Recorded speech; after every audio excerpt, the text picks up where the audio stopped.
second iteration of the Deadbolt Roundtable. My name's Dominic, and I am a low voltage consultant with Exante 360. Started Deadbolt Society. Hopefully you're here live or you're listening to it on Deadbolt Society. If you're not, get on here. It's free. You have no excuses. We're building a community for security professionals and doing these live streams every week and doing the Deadbolt Roundtable once a month with the security misfits is what we have called ourselves. And I'm claiming that. That's our new motto, that we're the security misfits, that, you know, we don't play by the rules. And so I'll pass it off to, let's go to Josh. All right. My name is Josh. I'm innocent. I was never there. I don't know why I'm here. Josh Bowman. I'm the owner of Bowman Vision Media, high voltage marketing for low voltage companies, and failed comedian. Yet I get on LinkedIn every day and I just try so hard. So thanks for humoring me. Right on. Bear.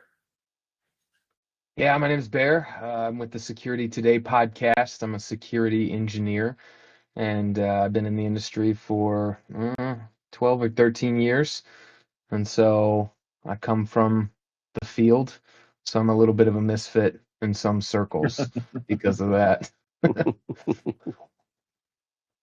No blazer and suit for you at the trade shows, right? Yeah, it's not my look. All right, David. Hello, David Delepine. I'm the regional sales manager for Southern California for Vicon, and I myself come from the field as well. So I'm with you there, Bear. You know, we can be misfits together, right, bro? Yep. Right on.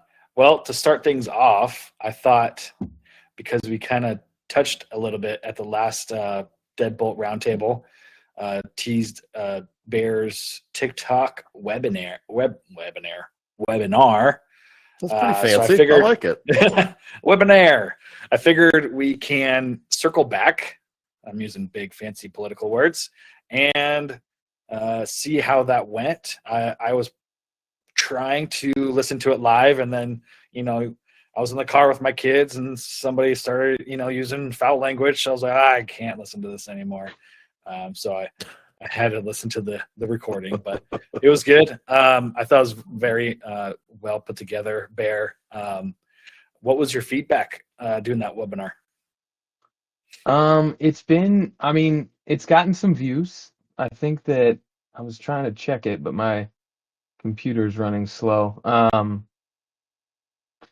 But it got some views, and I didn't really hear much from it, actually, which is okay, I guess. That usually means that people are like digesting it, you know. But yeah, I think that I rewatched it, and I feel like I gave the information that I was trying to give, which isn't always successful. So yeah, I think that it went pretty well. It usually, on things like that are a little sticky, they don't say anything if they liked it or if they didn't like it. So Yeah. They're, if, you know, people who don't take a stance, they're definitely not a security misfit. But yeah, I know, I feel that pain, putting a lot of work into something and then not hearing anything, any feedback. It kind of sucks. So if you're listening, make sure you provide feedback, you know, for these people who are putting together webinars like that, videos. You know, we're trying to make the industry a better place, and we're putting a lot of time and effort into it. So make sure you give a like, subscribe, or, you know, cool webinar comment. yeah. At least. What are your thoughts? I know they kind of stayed the ban. You know, Trump is claiming victory on that one, but you put the link to the YouTube in the chat. Perfect. So that everybody can take a look, and I'll put that in the show notes as well if you're listening to the podcast. What are your thoughts on, you know, he just basically stayed it, so there's still a chance for it to be banned again if a deal isn't made. What are your thoughts on that? Yeah, I feel like that's on par for Trump, that there would be a deal in the making. Let's push it off and see what we can do to work here. I think that I mean, like, it doesn't really bug me either way if it goes away or if it doesn't go away. That wasn't actually a lot, like, the purpose of the webinar and the research that I put together wasn't ever to say that I don't think people, like, my stance isn't I don't think you should use TikTok, or my stance isn't TikTok should be banned forever. That's like, I'm kind of like beyond that. I don't care if it stays or if it goes or if you use it or if you don't. There's just these factors that I was discovering from articles and research and books that I thought needed to be presented, because I think that it comes with a package of good. Like, I'm not going to be the one who's like there's no good in it. Obviously, Mm. done some good for probably a lot of small business. I saw that right around the ban was coming up to, I saw many ads on like Hulu and YouTube that had to do with like TikTok being beneficial to your small business. And so they were Mm. taking that marketer line, which was wise on their part, because if you want people on your side, you kind of go to the salt of the earth, right? You get them behind you. And so that makes sense. And I understand that good can come from it, but it just, in my personal opinion, next to the research and the facts that I presented, it just comes with more danger than it does good, especially for children, which is a soft spot to me. Having children and growing, in the last 10 years, being pretty active as an uncle and as a father, like, Mhm. I just feel like it's kind of dangerous to our culture right now. Yeah, definitely. I know I'm probably not gonna let my kids on TikTok until teenage years, because even as an adult, it's hard to, stay away from it. I'll be scrolling there mindlessly for hours, and no good comes of that. That's for sure. Uh, One last thought: would you be okay if it was purchased by an American company? I mean, not okay, but like, would it ease some of your concerns if it was purchased by, I know Elon was, he was thinking about it, and Mr. Beast was thinking about it, and then all these Yeah. other, yahoos.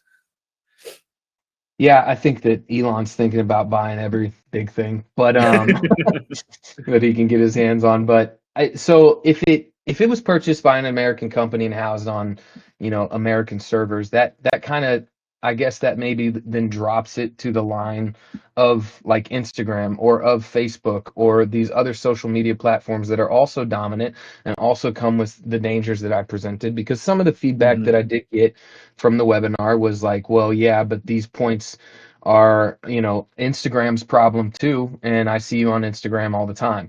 And it's like, yeah, you're right. Those are problems. And so I think, though, the trifecta that made TikTok real dangerous was that it was coming from those three avenues of children's safety, being Chinese owned, and then infringing on the rights of privacy. I still have Yeah. problems with Instagram for their terms and conditions, but that is more of a cultural problem that we live in these, TNC times, where we're giving up our privacy just to be able to keep up with the world, whether it be socially or whether it be for business or anything like that. And so that's something that I would hope people who would be in a position of power, which isn't necessarily political, but like even in these companies, would start to grow a heart for how important the right to privacy is, and maybe start to change their terms and conditions.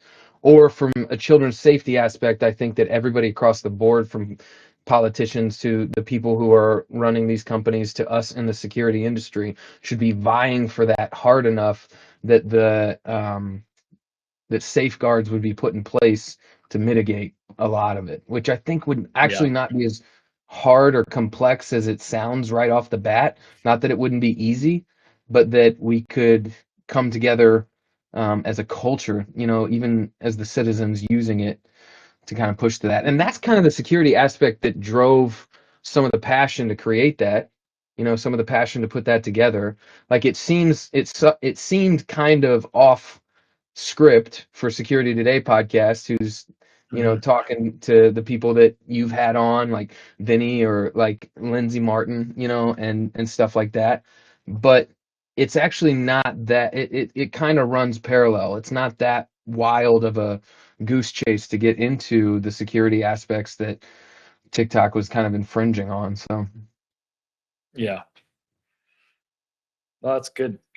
Good feedback. I know, like you had mentioned, all social media has the same, privacy issues. And when you talk about the T's and C's, just clicking, yeah, accept without even reading it, you're just signing your privacy away without even knowing it or willingly knowing it and just not caring. I know social media probably isn't going to move away from, that unless there is some kind of laws or anything, passed in Congress, because that's how they make their money. All that little information that they, take from your microphone or, to sell ads, that's their revenue stream. So they're not going to get rid of it unless they have to. And like you said, the people we have to put people in Congress and, push for that ourselves. We can't just sit back and let them take our privacy. It's definitely a cultural shift that is necessary there, because it's interesting when you start to describe these types of things to people. It's like they can't fathom that little amount of data that looks so meaningless. Like, who cares that I clicked on an ad for sprinkler systems in my yard?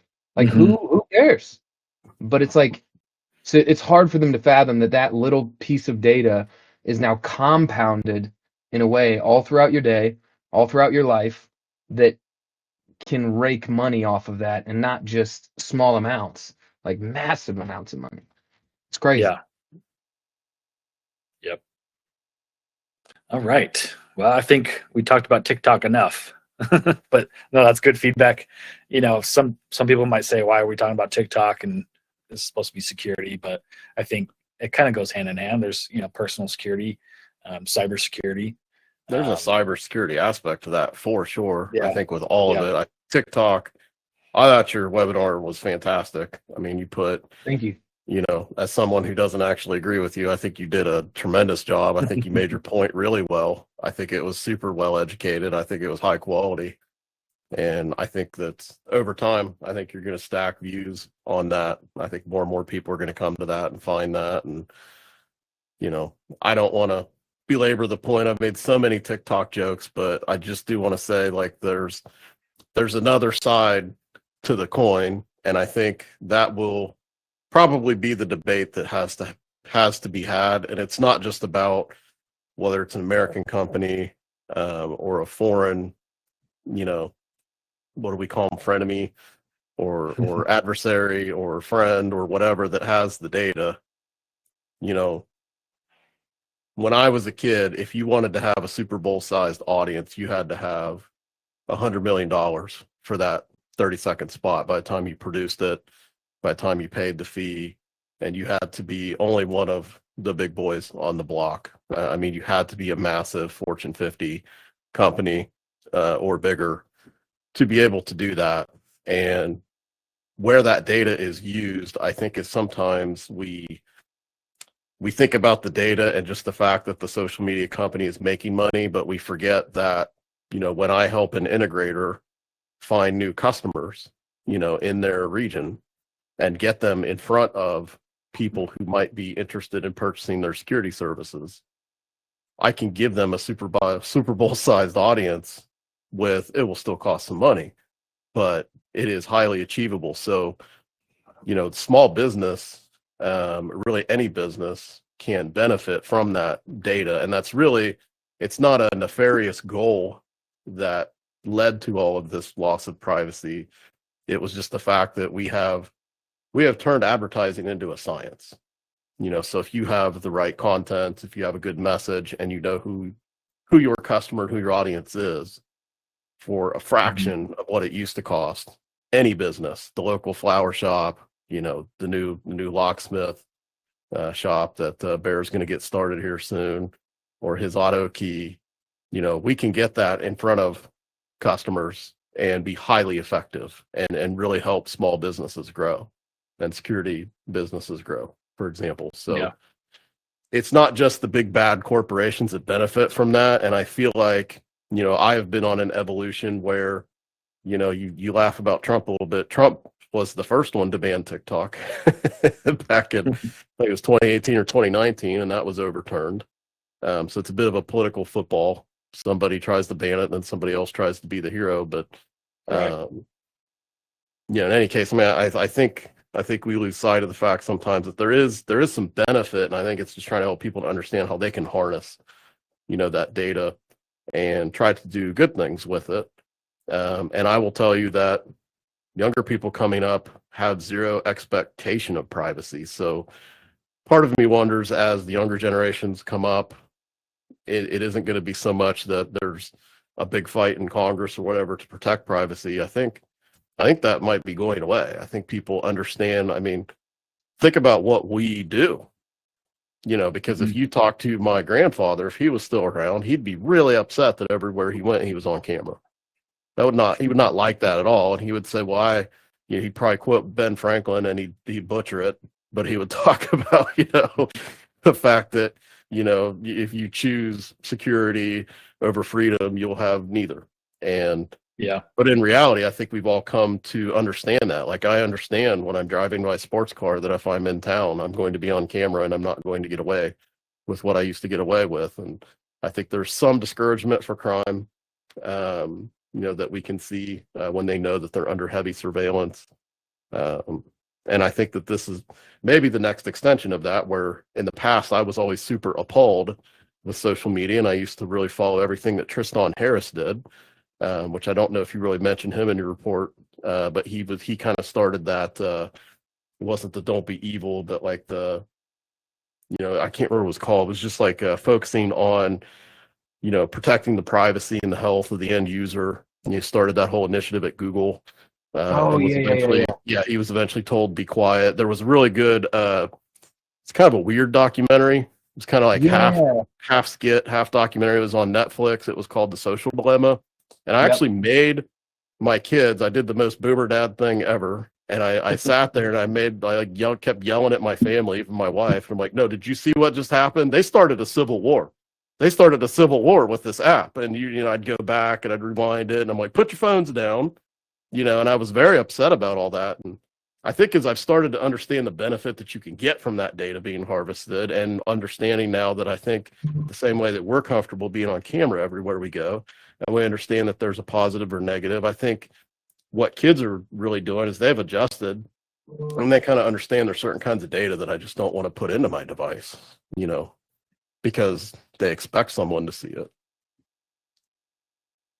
Yeah, I definitely think that there's benefit to collecting data. I would not shy away from data collection. That's what gives us that's what gives us truth and reality in a sense. Something to measure it against, to know where we are and what we're doing as a race, as an industry, as whatever it be. So data collection isn't necessarily where my qualm would lie. I just think that the problem probably if we talked about it for 3 hours, I would weevil it down into a cultural problem, because whether you're putting information in or not, there's information being gathered. And so it's like, and with a culture that is so unaware of operational security, it's just, there's so much that's let out the door that you could hold back and not let them collect. But because we're trained to be rewarded in our biological dopamine centers for scrolling one more time on an endless feed like we're at a slot machine. That's from Social Dilemma. But Yeah, it is. So no, I agree with you. And I think that there's probably a couple things that we stand on opposite sides of the fence, but I really treasure my relationship with Josh, just because there's not a lot of people that you find that can still be good friends and hold themselves on different sides of a point. It's not going to define who we are together. So I appreciate that. Agree.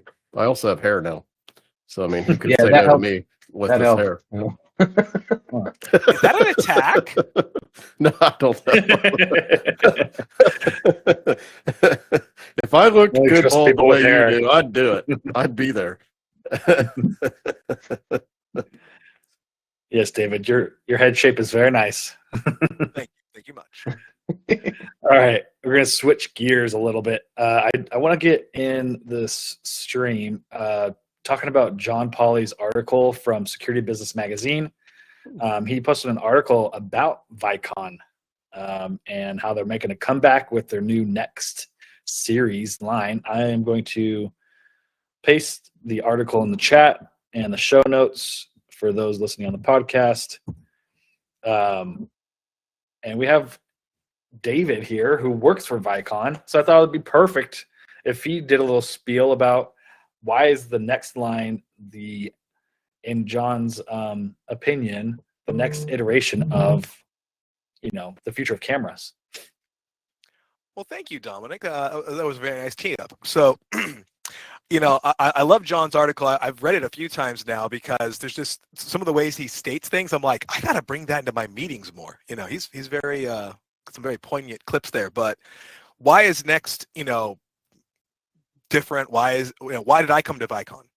Next was actually what brought me on. So I was looking for a new job, and I saw Vicon put an ad, and I was like, okay, I know who they are. They're a big player in a certain space, but I going through the interview process, I told multiple people at Vicon, they'd ask me, do you know about Vicon? Oh yeah, you guys were Pelco before Pelco was Pelco.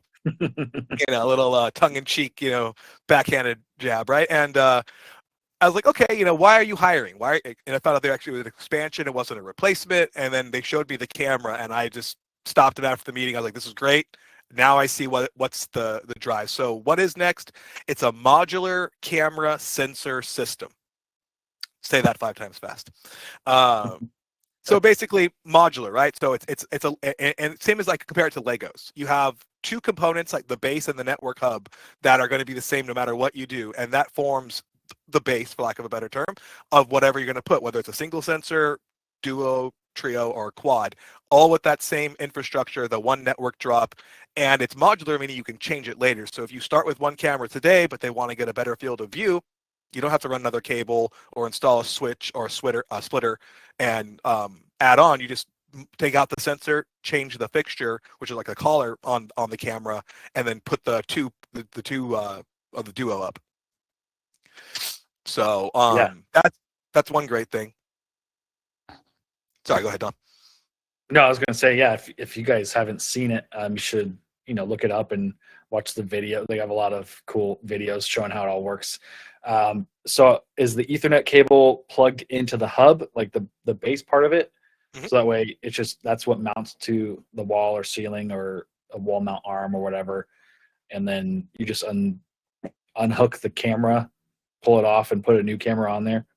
Mm-hmm. That's basically how it works. Basically, so you have four main components. Your first component is the base, so that's where you get your 4 screws, and that's just a piece of metal or polymer you attach either to the wall or your fixture, or your wall bracket or whatever. Then the hub goes in. That's what connects to the Ethernet, and that has your MAC address, your IP address, and all your analytics and intelligence. And keeping that separate from the sensor or the lens portion is what allows you to do a hot swappable or an alterable camera, so you're not actually ripping and replacing like you normally would. Oh, you want a multi-sensor here? We're going to rip out that dome you have up on the wall, and the extra costs and labor that go with that. That's pretty cool.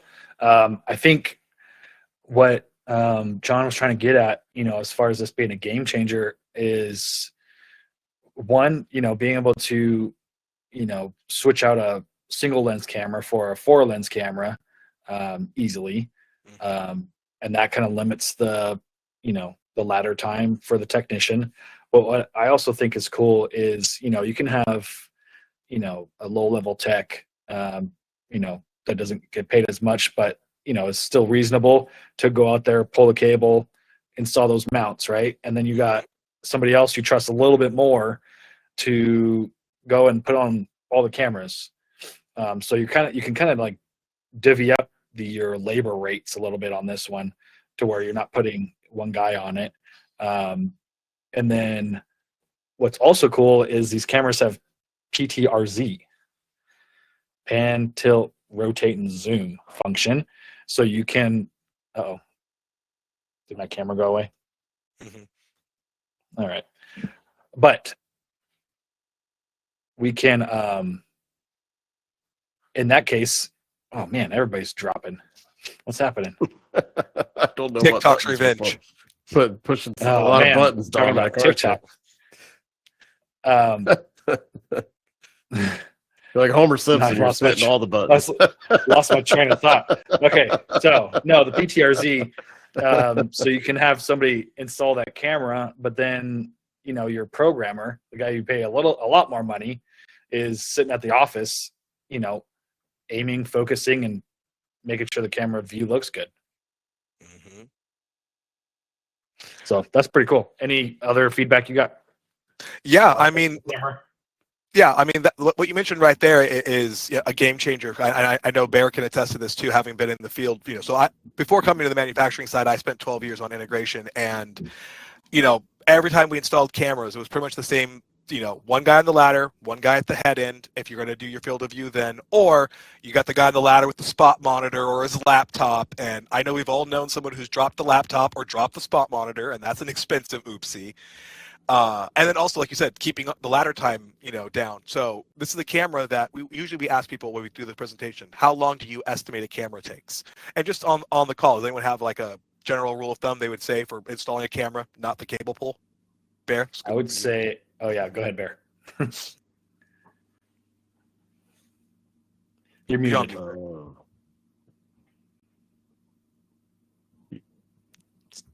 Still can't hear you, Bear. It looks pretty good, whatever he's saying. I mean, I'm in. What is happening? I have to agree. I can't say anything against it. He's speechless. Well, I would say, trying to remember back to my quoting days, and labor for installing a camera, just the install would be probably, I would throw an hour at it per camera just to be safe. That's usually the average I hear. Some people that do more turrets and bullets, I hear like 30 minutes, but usually still, it's not like it's you're not on and off the ladder in a couple of minutes. Mm-hmm. But we've gotten this thing down to being under 5 minutes is the claim. But I've seen techs, actually we had some people test this, and we had techs that have done it in 1 minute flat. And the longest install was a 60-year-old lady who's a sales rep that works for one of our partners. And she'd only used the drill one time to install a picture at her house, I think it was. And we handed her the DeWalt and the 4 screws and the components, and she got it done in 4 minutes flat. Wow. So That should be your new marketing campaign, kind of like that caveman. The caveman can do it, so can you. Yep. I got video of her doing it. So I sent that to marketing. go. So I would not be surprised if that shows up somewhere. That's cool. Yeah. Well, if you don't have anything else cool to say about it, I have. Go ahead. Go ahead. One other thing, because it has everything on it. It has built-in lights, two-way audio. You mentioned the PTRZ already. But one of the cool things that people don't think about when we talk about analytics, we've gotten so used to camera comes out, camera has new analytic. Yay! Oh, there's a new analytic? Okay, that's going to go on a new camera usually. Because usually you have the camera fully built out or max or over capacity. Well, we're only at 50% usage of the Halo chipset that's on the next camera. So as new analytics roll out, they're just a firmware push away. So we've actually future-proofed the camera as well as add in all your bells and whistles, cut down your install time, and kind of idiot-proofed it, right? For lack of a better term. Yeah. Now we can go to something else. There you go. Old lady proof. That's a better one. Old lady proof. No, yeah, I'm very interested. Are you guys going to be doing a booth at ISC? Yep, and So we're probably we'll going to be do able to some get kind it. of little install game with the camera too. Let people test it out and actually have them fire it up. Yeah, that'll be cool to get our hands on it. Well, now I'm gonna argue with David now. All right, bring it. I just like to say, after 26 years of being on the integrator side, Vicon was my first, foray into security only. and where I began this leg of my career. And it's very hurtful that I didn't have this to go sell. That's all I wanted to say. Where was this Pretty 8, cool, 9 though. years ago? Thanks a bunch. Yeah. No, it is. Small I think world. it looks really great. All right, Bear. And Can I hear you I yet? also am an old lady that's only used a drill once. So Oh, that I was used it you to in the inflate video. my tire, and it was a disaster. So I just don't even want to get into it. All right, Bear's having technical difficulties. Maybe you just need to close it out, and I'll add you when you get back in, Bear. Moving over to the other topic of discussion. Kind of curious on what your guys' take is on. We talked about on when I did the live stream with Lindsay. A question came up about HID and Mercury stop producing Prox, and we kind of discussed it a little bit, but I was kind of curious what your guys' thoughts were on that. It's probably another one where Bear's going to come after me if he gets logged back in. But number one, I don't like taking away customer choice ever. And I think what will happen, which I think you guys covered, I mean, you can get Prox from a lot of places that are not HID. So I think that's going to stop nothing. I think even if you made some type of a law in Congress that you could no longer make this type of a product, they're just going to get that stuff on Timu. And it's just not going to stop. So I think education is the way. And I think, honestly, I think that we misunderstand the end customer at times, where I think there are customers that just see it as a point of administration. It's essentially a time clock and keeping track of who went where. And, you know, they're as worried about it as somebody that hands out a physical key and knows that even though it says do not duplicate, the machine at Home Depot really doesn't care, which is how Benji got his start, right? Making a key machine video. So I mean Benji won me over. I mean, showing a lot of the information about just how easy it is now to clone and copy. So I think I would be comfortable now saying that a responsible security integrator should not be recommending it. I think you should be trying to educate the customer and trying to educate them on better paths forward and what the risks are. But in the end, if the customer says, look, I want to know what time Tony gets in because he likes to party and I think he's always late, you know, and or maybe it's used for mustering, you know, to understand, you know, where people are going in and out of the building, and they're not as concerned, you know, that someone uses a flipper or what have you, because they have their other layers of security, you know, to deal with that. I think, you know, again, like I said, Benji's won me over. Everybody else has won me over that really should not be recommending it. I mean, I used to feel like, what about the customer that says, I barely want this at all or care?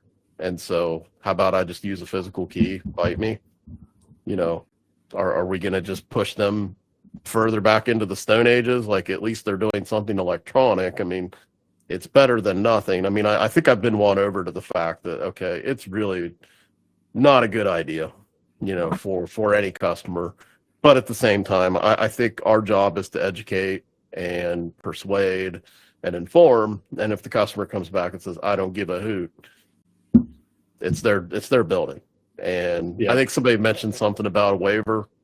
Not a terrible idea. I mean, I think we all do that when a customer wants to do something that is not per code or not, well, hopefully not per code, but, you know, somebody wants to do something that doesn't meet standards. You know, I did a lot of structured cabling, many years of structured cabling.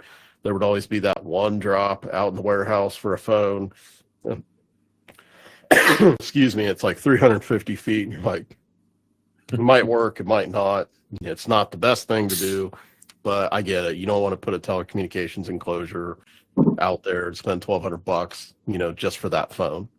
And so sign here that you understand, like, I can't guarantee the performance of this. This isn't really the best thing. This one won't be in the manufacturer warranty, but we'll do what you ask. We get it. You know, I think something like that. It's a reasonable, you know, it's a reasonable bargain. you have to take that approach. What do you think, David? I keep talking. Well, actually, I agree with one of the points you made perfectly, which was it's just like keys, right? It says do not duplicate. You can get it duplicated, but the Prox might be a little easier for someone to steal, right? Because again, the flipper, right? But at the same time, it's also a lot easier to administer. Like I don't have to give people individual keys with certain privileges. Like, okay, you have the master, but this key goes to these 10 doors. And it's like, no, I can tell you what doors you can use, and it's more convenient. But as far as integrators, yes. So when I was still in integration, I warned everyone about Prox once I got aware of it, which was about 2018. I wasn't really doing access until 2016 too much. So I did a couple years where we were just installing what everyone else was installing. The old cat that we had in the shop knew something. And I said, hey, do what you know. I sell it, you install it, we figure it out, and I'll help you with anything in the middle. But coming to the manufacturing side, I see a lot of people still pushing it like, hey, not Prox per se, but like, hey, I want to get you the best reader, the one that does the multi-tech or the tri-tech. And I'm like, and I've tried arguing against that, at my previous employer and here with some people I know, like, hey, sell them the high frequency stuff unless they specifically ask for a multi-tech or a Prox reader, and caution them like, are you sure you want to do that? Because that's where we as the manufacturer can give best practices to the integrators who maybe aren't aware. Maybe they don't read IPVM and they don't take certification classes and do higher levels of training, and they just got taught by some old guy like I did initially, right? Trunk slammer's gonna trunk slam. Just saying. Yeah. I know. I agree with both of you guys. Basically, their Prox is going to get made either way. It really boils down to educating the integrator and the integrator educating the end user. And if for some reason they're like really adamant about getting Prox installed in their building, then wash your hands of it. Sign that letter just in case to cover your butt, because whoever's telling them that they want Prox in their building might not be there in 10 years, and then your sticker's still on that alarm panel or the access control panel, and so they're going to call you and say, hey, why'd you install this? We got broken into. We're going to sue you.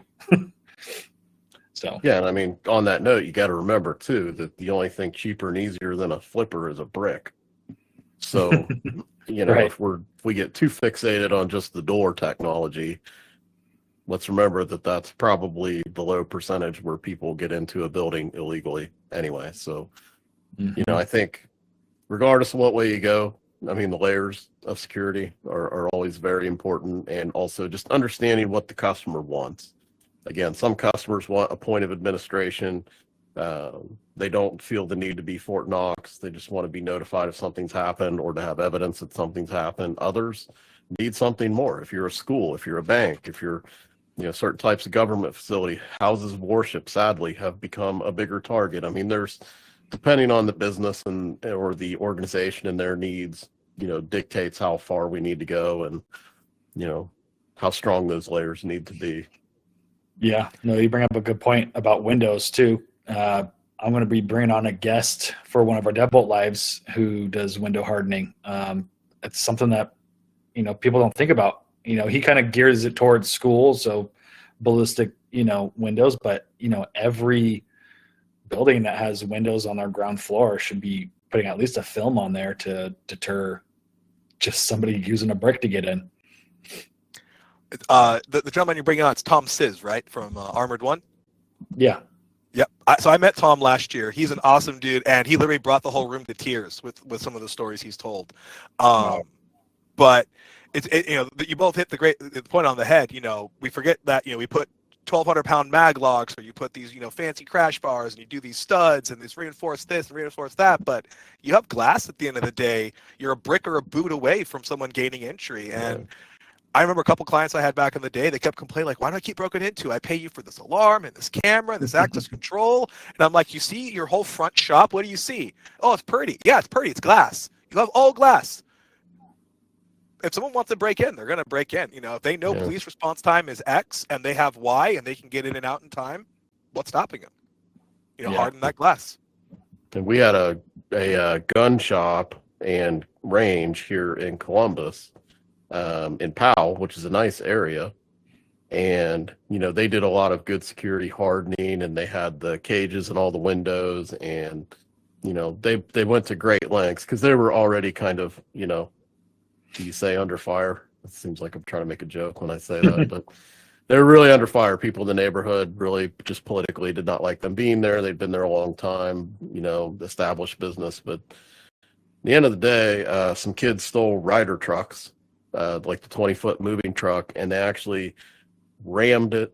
They actually stole 2 Ryder trucks. They drove the first one through the side of the building, and they stole almost every gun in the store, and several were used to shoot Columbus police officers and commit other crimes. And that store ended up getting shut down. But that's another one where you would say, okay, how about, other things to barriers to prevent driving into the building? You just always have to really understand the customer and what the risk is. A place like that needs a lot of attention because people are going to go to great lengths to get what is inside of there. So. Yep. Are you with us, Bear? I hope so. Oh, Yay! There you are. Bear's like, Josh is talking about Wiegand again, and I can't get in. Like, he was just dying. I heard one sentence you said, and then it closed me out, and I was like, oh, I should have been there. I said Wiegand is the future, and my friend Bear agrees with me that you can tell your customer Wiegand, or you could tell yourself to go home. Yeah, not me, but okay. Do you have any thoughts on that, Bear? I know you kind of were in and out a little bit, but on the Armored One stuff that I came in on. well, yeah, Armored One, but we were also talking about, I guess Prox was really the discussion that started it. But should the government ban Prox, or should HID refuse to make it? Should Trump pardon Prox? This is interesting because I was actually talking about this with John Harris and Benji Bullock today. So it's a conversation that is like continually on rotation for me, no matter who I'm talking to. But one point that I made to them was I do feel like the industry that we're in puts a lot of pressure in this conversation, not actual pressure, on the manufacturer to stop selling it. And they're like, hey, you got to stop selling this. This is how we've solved this issue. But I think that who's not carrying their weight, and I don't usually bash my own people, but is the integrator.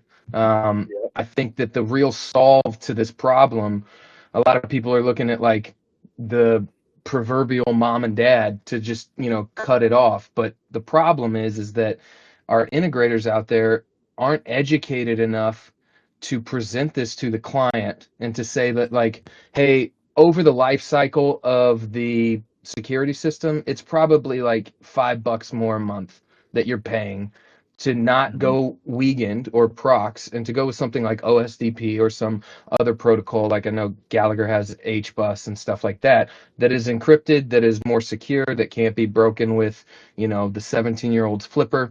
And so they don't know that. And I was telling them, I was like, listen, they don't have to be highly educated. They don't have to be like, this is the protocol. We only use version 2. This is how it communicates between the panel and the reader. Like, all they have to do is like show that news story that Benji had on LinkedIn about the college campus that didn't change it and they were getting broken into, and be like, see, this is the reason that I'm not going to sell you this. Or this is, you can go down the street and get the Dan in the van to put this in, but I'm telling you, that's not a good idea. And most clients would listen, because I feel like, in my experience, a lot of customers and clients have always been very receptive to the security professional. They're like, oh, okay. They are looking to us to say, what do I need over what do I want? They are also always asking, can it be cheaper? So I get that there's that like element of like, well, I don't know if we can afford that. But I think a lot of the weight is actually on the integrator, and they don't get brought up in that conversation. We just want to pummel HID, which there are some reasons too, but so that was kind of my take on it. Let's continue the blind taste test here, because so far you're choosing Coke. I mean, if Coke is the right one. So what do you think happens, Bear, if the government bans U.S. manufacturers from creating this legacy tech, or even if HID and others voluntarily stop? what will then happen? Well, there will be a gap in education, but like if that was the way that it got solved, then I don't know how much the integrator would need to pick up. They would just need to understand that the sale price went up. And then they would probably say like, well, I can't do anything about that. This is what security costs today. So I feel like we should put it on the integrator because it'll come with the benefit of if the integrator in our industry is more educated to not sell it, then you know that they're putting in better security anyway. You know? But if the U.S. Congress votes and says you're not allowed to make this anymore, sort of like they did with that brand, I don't know my vapes real well, but they banned. Yeah, I'm a Zen guy. You know, I've got that kind of sin going. Okay. But I don't vape. So they banned like a brand of vape, right? Did vaping stop? No, not necessarily. No, But I don't we know if you got- can we compare got- apples to apples because while they're not letting that brand get out, they're still letting vaping be on the market. If you And do say you you think that can't, that's what would happen? Do you think that if we stopped it here, or if HID and the more reputable brands stopped making it, do you think that other manufacturers elsewhere on the planet that really don't care about that, do you think unless somehow the government stopped the importing of that, which I doubt they would, I mean, do you think that would just simply fill the void and people would keep So buying it? you're saying like if the government says you can't manufacture that in America, Mhm. but then they can get it overseas, and then there's like some kind of black market underground for it. Not even Yeah, black market, just like Temu for security. I mean, that's kind Well, of there's already that. Alibaba. Yeah. I Yeah, got some no, Prox I cards think- I bought on Amazon, you know. Yeah. I mean, I think it would continue because here's the problem is it makes money. And like, I feel like a lot of actually what our conversation has been from, TikTok to, terms and conditions, culture, everything like that, it's all making money. So that's why I think the weight should be on the integrator, because if the integrator says we're not selling that, and that's kind of like maybe there's a cultural, what was it called, like apropos or something, like where, oh well, I sell Wiegand, and the other 6 integrators in the room go, what are you doing? Then that guy goes, I was not going to sell anymore, actually. Yeah. So we should start shaming people. Got it. yes, Like that's full- what I'm getting at. We're gonna do a Shame. security misfits TikTok and shame Yeah. people for using Weekend. My face is just blurred out. Yeah, we'll use Bear's account. It's not there. I'm gonna make a Bear Security Today podcast TikTok account. Yeah. Take random Yeah. clips of your podcast and piece them together to make whatever I want you to say. Yeah, there you go. It might have already been done if Josh had his way with it. I just made a note. You can clone anybody's voice now. Oh, you can. Yeah, that's the real problem, right? There, yeah. Deep I mean, fakes. do we do can talk we about think that there's- too. Yeah, I mean, or do we think there's any concern that deep fakes are going to somehow be able to fake out some of the, door reader technology that's using facial recognition? I mean, I've interacted with some of these manufacturers in my past role that I was famously fired from, and I thought these were really great technologies. But I mean, I don't know. I guess I don't know that enough of the technology behind it to understand. Like, could that potentially be used to unlock one of those doors? It scans for 2D versus 3D. I've tried putting up pictures and stuff and seeing if it'll fake it out on most of the major ones, and I haven't been successful yet. So unless we can somehow make like a 3D projection, or at least somehow, or use the phone somehow to, with imaging and whatever else to fake it out. But I think that would be the biggest hurdle for them to jump to try to beat that. Has anybody tried 3D printing somebody's face? I saw that Mission Impossible once. Yeah. Yeah, it's kind of the long game. Yeah. That's how they made Tom Cruise look so young. Right. Still do. No, that's called Scientology. Yeah. Yeah. I'm getting up there myself. I may have to look into it.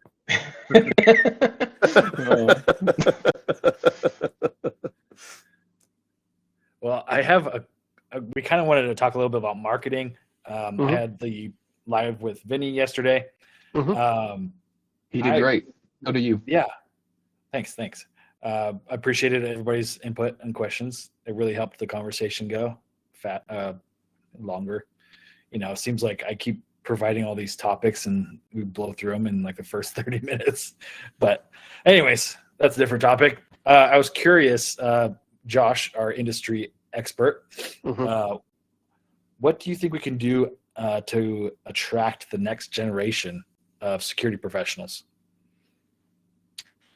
You mean through the use of marketing or like social media marketing? How can we make security look cool? Somebody I've actually kind of a career in that.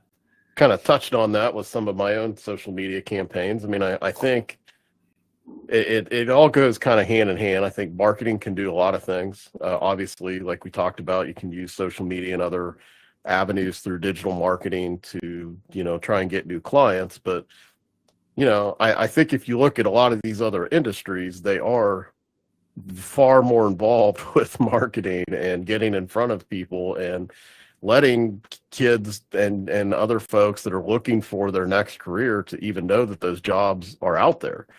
And I think if somebody doesn't just happen to work as a building manager or work in IT or work in some role where they're going to interface with somebody from a security integrator, I don't think they even consider that. And it goes beyond security. It's all these low volt jobs. These are great jobs. These are great careers that we're in. And I'm in it because I'm second generation. And, we all have our reason that we fell into it or what have you. But, marketing is also a great way to recruit. And I think as an industry can be a great way to get in front of people, especially young people coming up, to let them know that this is a career path that might make sense for them. And, if we're going to continue to offshore jobs to other countries that are the jobs that we told kids to go to college and go into debt for, and then we're going to ship those jobs away, and then we're going to blame AI because that's what we're doing. There's all these great jobs out there that folks could make probably more money than they would have in that white collar job that they were told that they should want. And the problem is, they hit the want ads and it's like, well, if I can't be, a full stack developer at Microsoft, I guess I got to drive for Uber. They don't know what else to do. Right. And then when they think about more of a trade, what they think of is like carpenter or plumber or, maybe they don't want to do that. These low volt trades are really just, you talk about niche upon niche upon niche. We are half, technology, we are half trade, and these jobs are fun, they're rewarding, there's opportunity for advancement like you can't believe.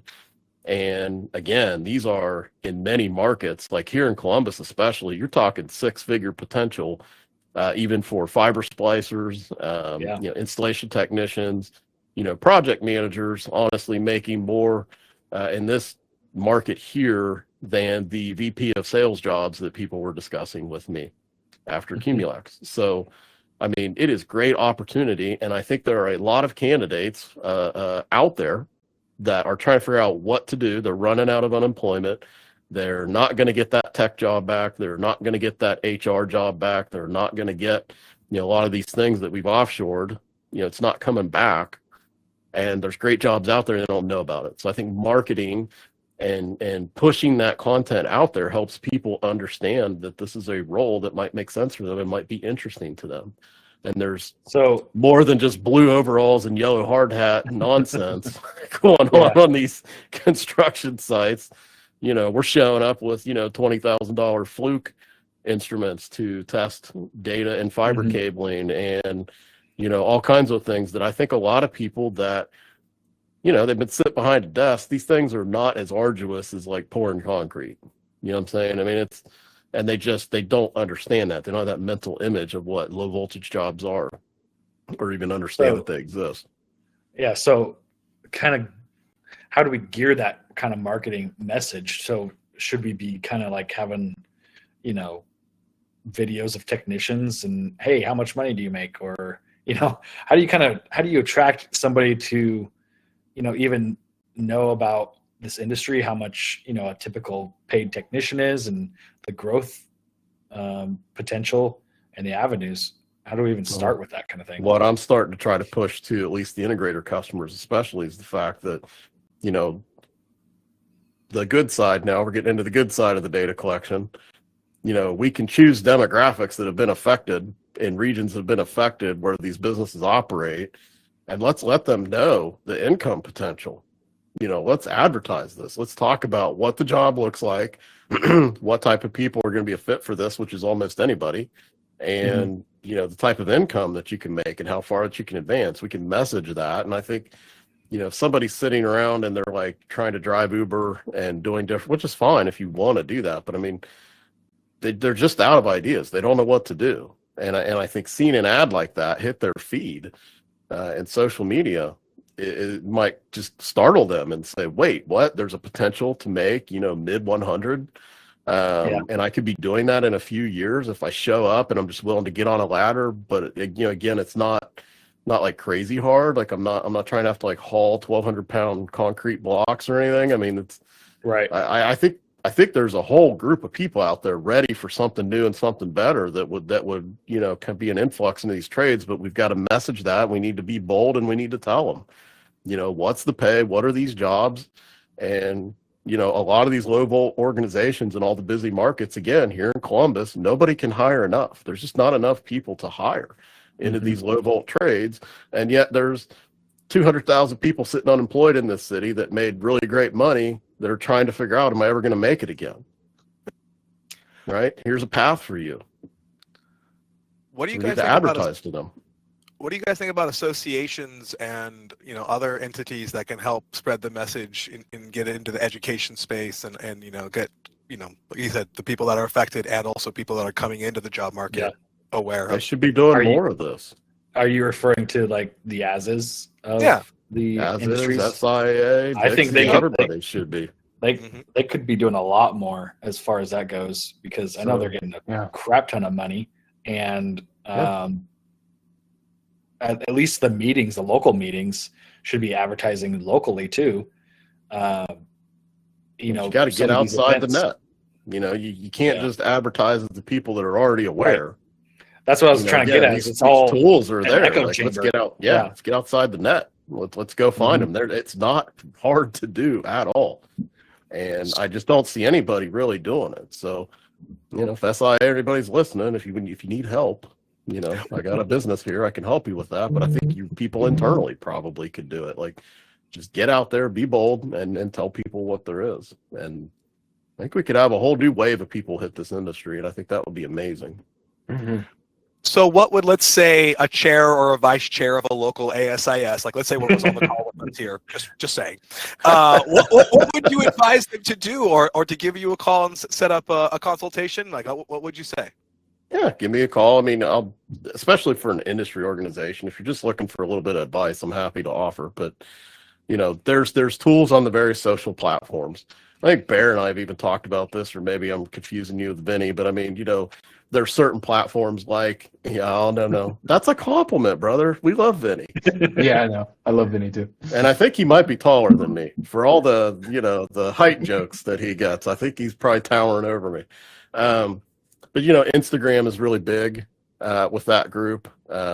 Earmuffs, Bear, TikTok, very big with that group. I mean, you need to find them where they are. I think LinkedIn is probably, I mean, LinkedIn might be good for some people. I just don't think LinkedIn is quite as good of a value, you know, for the ad spend. But I think tossing a few bucks out there and trying to make a connection, you know, again, I think you do a little research in the market that you want to target, understand where the layoffs have been, whatever market you're in, there have been layoffs.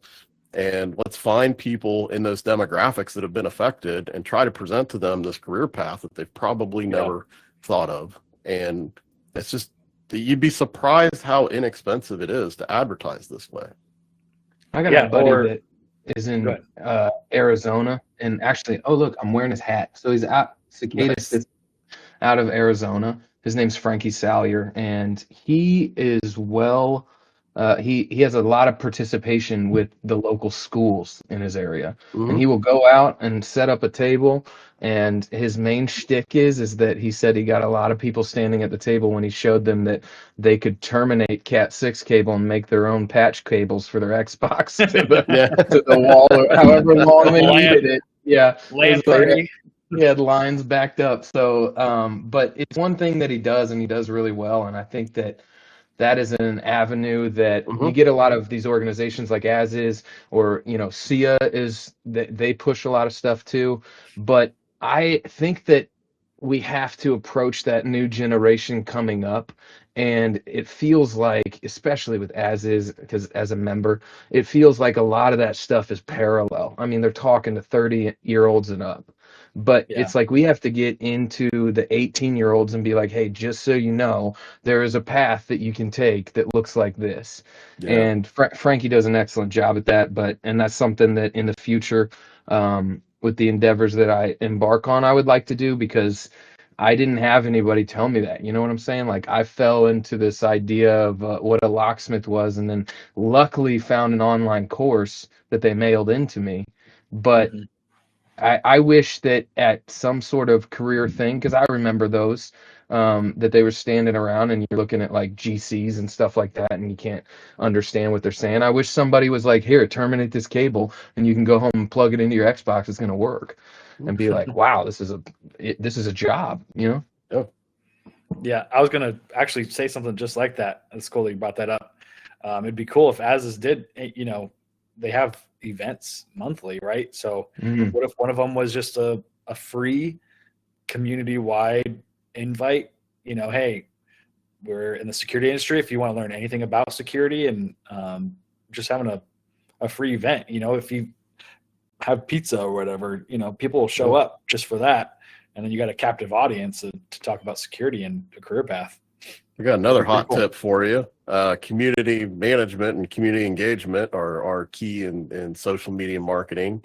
Those of us who've had unfortunate events at times get served up stuff from Reddit.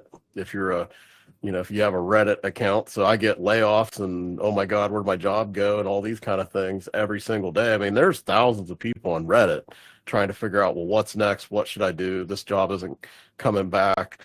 I mean, maybe some folks from SIA and other organizations also should possibly make a Reddit account and enter some of these groups and say, look, here's a link Mhm. to, maybe create a landing page geared towards people who need to find a new career, that maybe kind of funnels them into some knowledge about it, maybe some video, some content kind of showing, what some of the work can look like, and maybe some of the organizations that would be looking and wanting to hire. I mean, again, they're out there, they've got to see information, and they're looking for a direction to run to, because they're running out of unemployment, they're running out of options. And, I just think there's a sea of opportunity there, even through some of those Reddit groups. There may be groups like that on Facebook even, but I think that could be useful as well. All right. Well, I think we've been going for an hour now, so we're gonna have to wrap it up a little bit here. The conversation's been great, and I love the flow of everybody. Excited to do this again next month. I do want to promote next Deadbolt Live next week is with Chad Cooper. He is the He's a cool dude. hashtag CCTV guru. He started that. I don't know if he started it, but he definitely kept it going pretty well. He gathered a large following using that. And so we'll be talking to him, what he's doing. He just started a new role. I'm excited about that.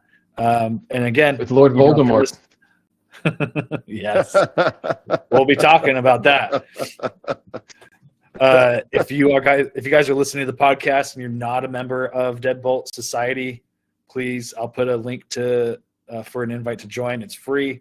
It's free because of our good man over here, Josh Bowman, with his Bowman Vision Media. We talk about marketing. All of your marketing needs can go through him. He's going to be full-time next week doing Bowman Vision Media, so excited for him. As of now, yeah. Looking for office space and growing, and just took on another really big manufacturer client this week. So We're Right going to on. be here for you for the long haul. Cool. Well, thanks, guys. Thanks for hopping on. We'll talk to you later. See ya.